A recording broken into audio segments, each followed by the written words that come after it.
Olá, sétimo ano, tudo bem com vocês?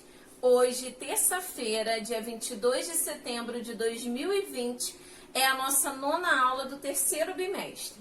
E nós vamos dar início à nossa aula fazendo a correção dos exercícios do caderno da aula passada. Então, pegue aí o seu caderno e vamos fazer a correção juntos. Número 1. Quais as principais características da pedagogia do som?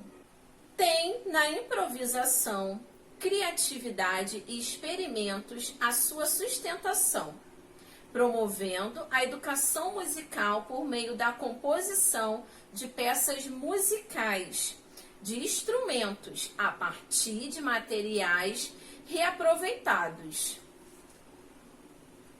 Número 2. De acordo com as propriedades do som, leia e complete as frases corretamente. É a propriedade que define o volume do som. Qual a propriedade que eu estou falando aqui? Isso mesmo, turma. Intensidade. É a propriedade que define o volume do som. Segunda propriedade. É a propriedade que define o som como grave, médio ou agudo. Eu estou falando da altura. A altura, tá? Ela que define o som como grave, médio ou agudo.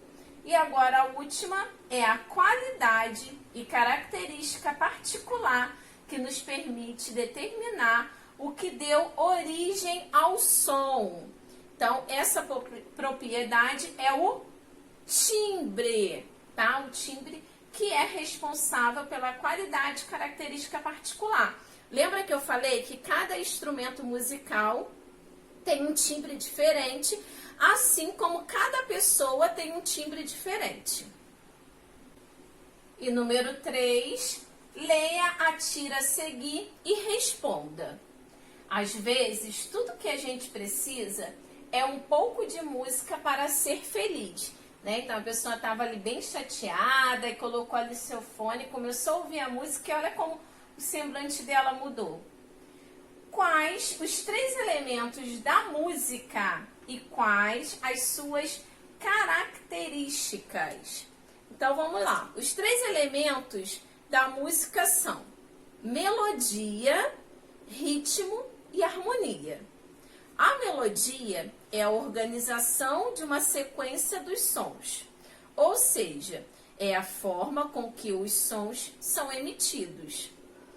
Cada música possui uma melodia diferente. Agora, o ritmo nada mais é que a duração de um som.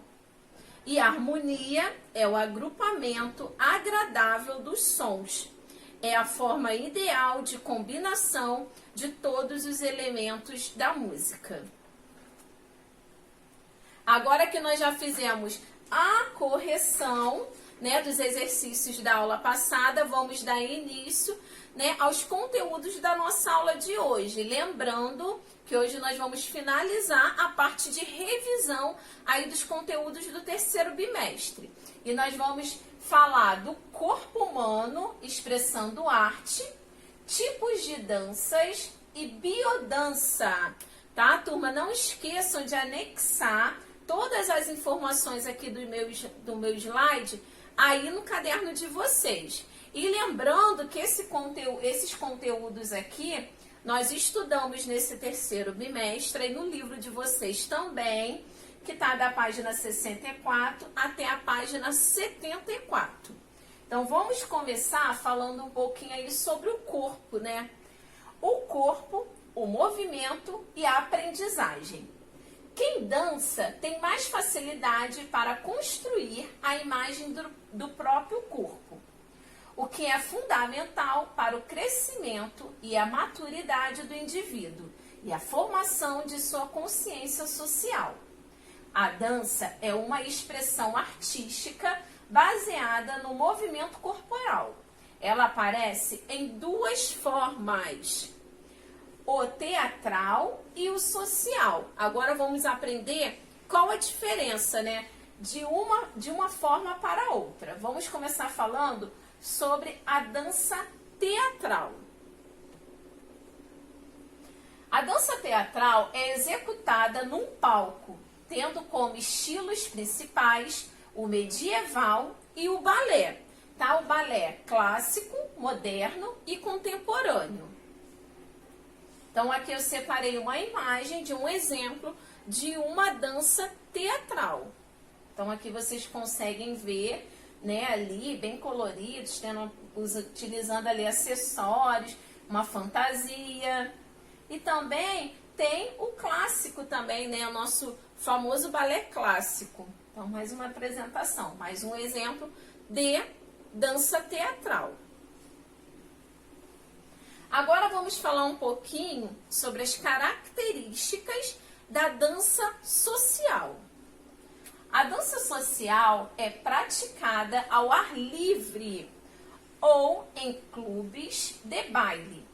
Nesse grupo estão os gêneros populares, como o frevo, o forró, o carimbó e etc.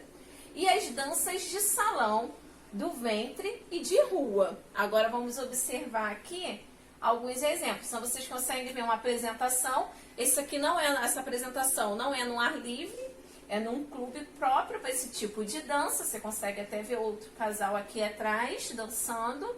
E mais uma apresentação também, tá? Feita dentro de um espaço fechado, mas nós podemos também ver muitas apresentações em espaços públicos.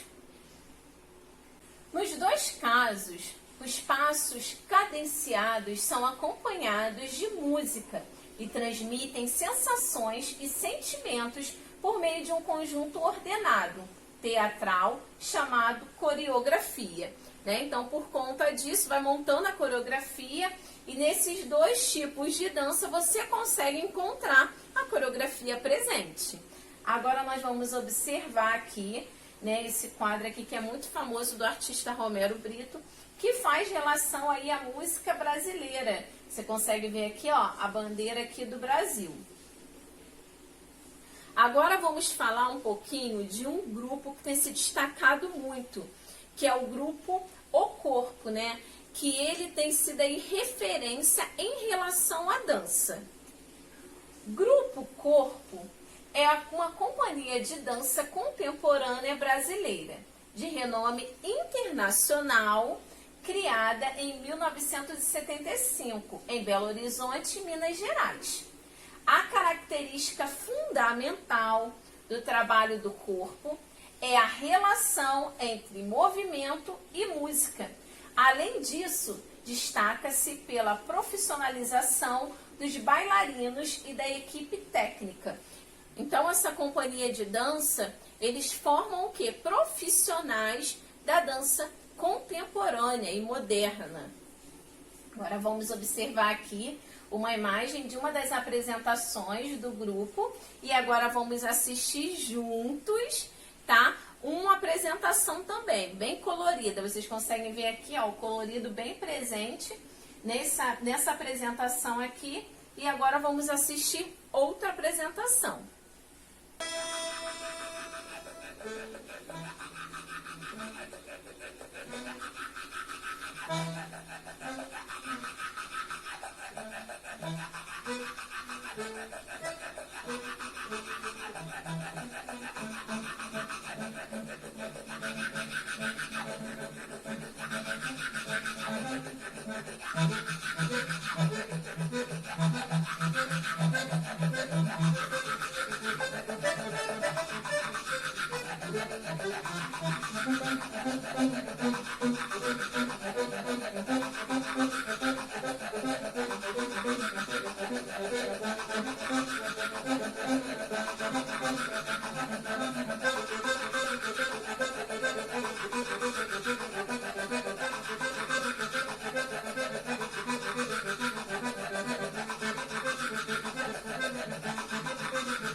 Dando continuidade, com uma produção regular por ano, o Grupo Corpo consolida sua identidade com um olhar esteticamente particular, o jeito brasileiro de dançar. Então vocês conseguiram até observar nessa apresentação, né, que mistura aí um pouquinho do ritmo do forró.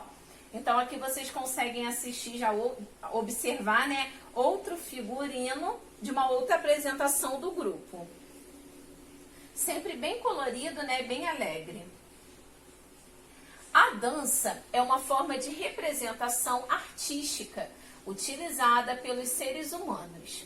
O ato de mexer o corpo, realizando movimentos e acompanhando ritmos são características comuns das danças.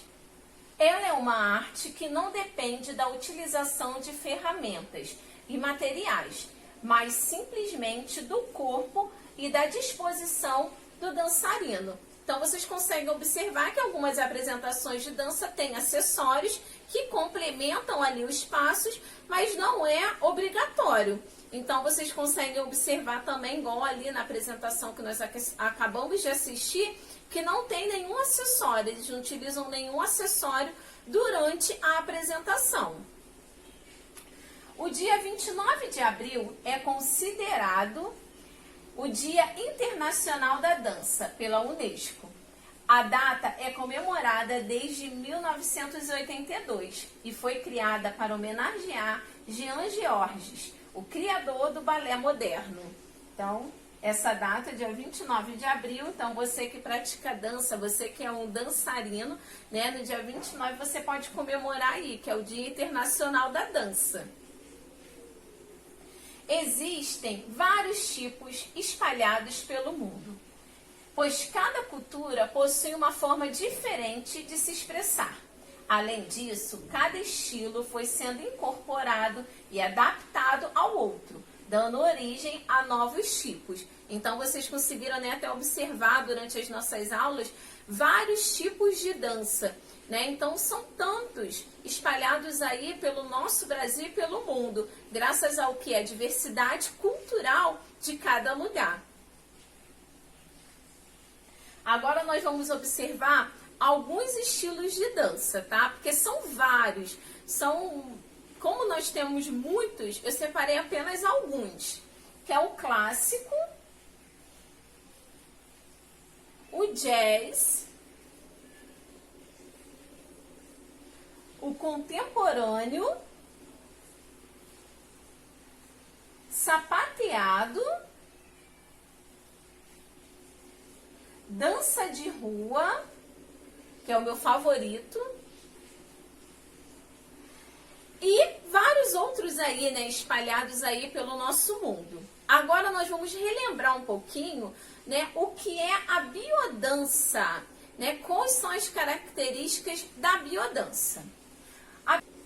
A biodança, também conhecida como psicodança, é uma prática integrativa que tem como objetivo promover a sensação de bem-estar através da realização de movimentos de dança baseado em vivências.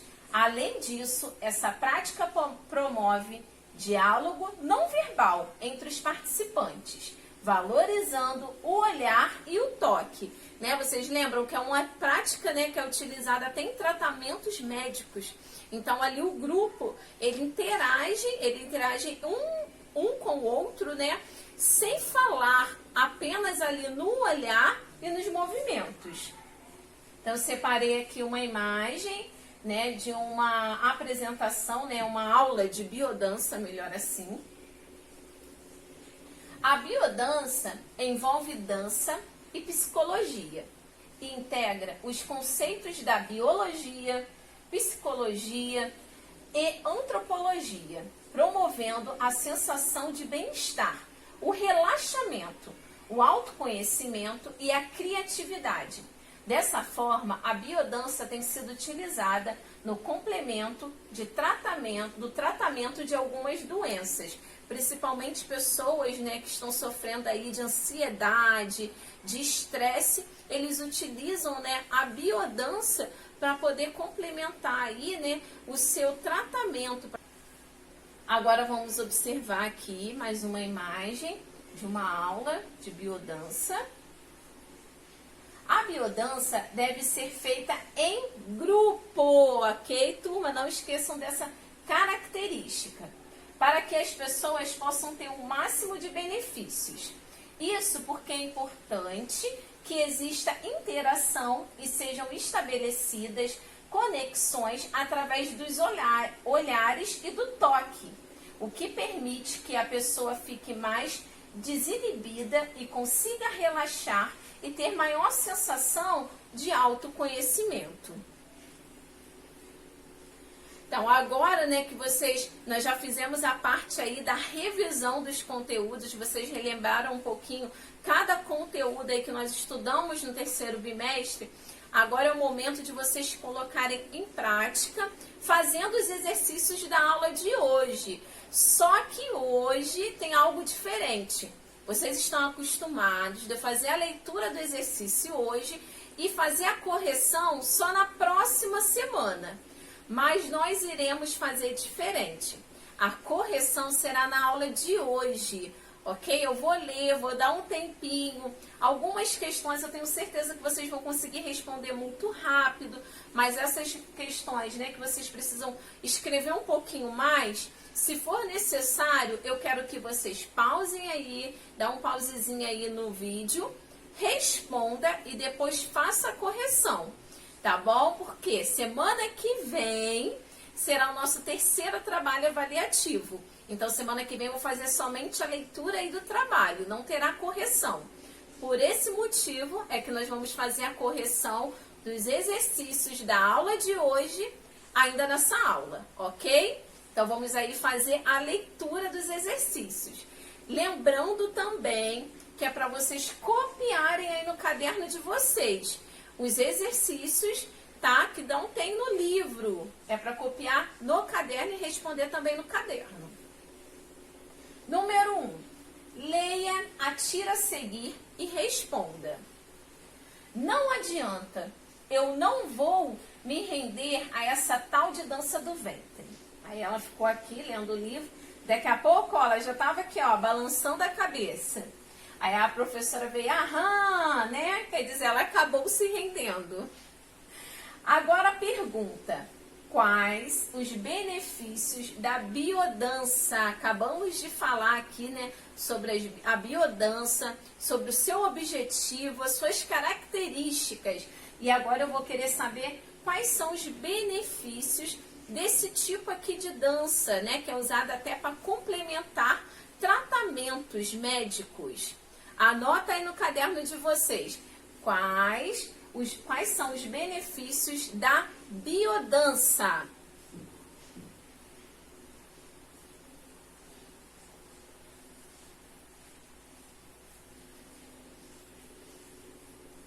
Agora que vocês já anotaram, vamos relembrar? Vamos já fazer a correção? Vou esperar mais um pouquinho.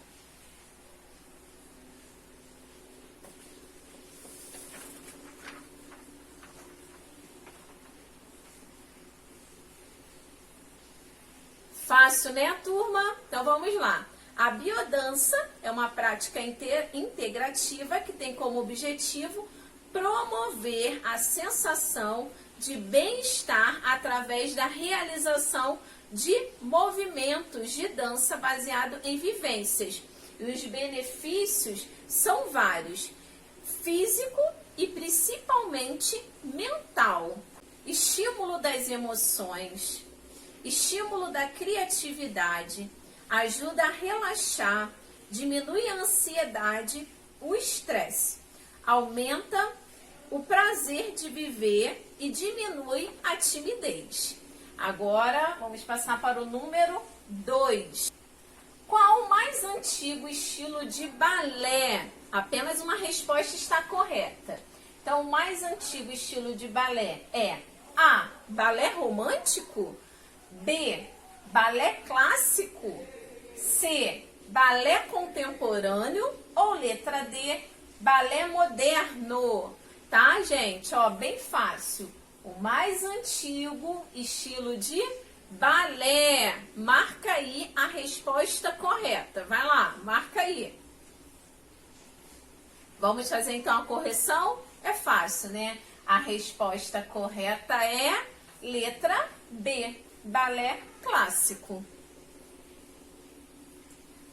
Número 3. Qual a diferença da dança contemporânea para a dança clássica?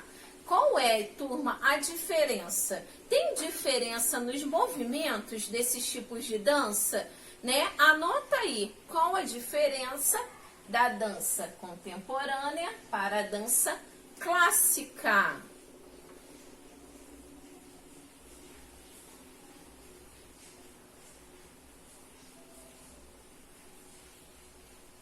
É fácil.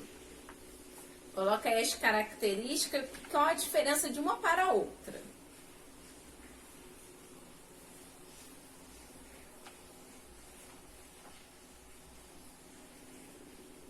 Se for necessário, turma, dá uma pausezinha, responda com bastante calma, tá bom?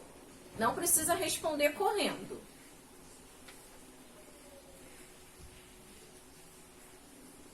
Vamos para a resposta? A dança clássica exige uma grande concentração por parte do bailarino, a qual deve ser executada movimentos corporais com muita precisão, coordenação motora.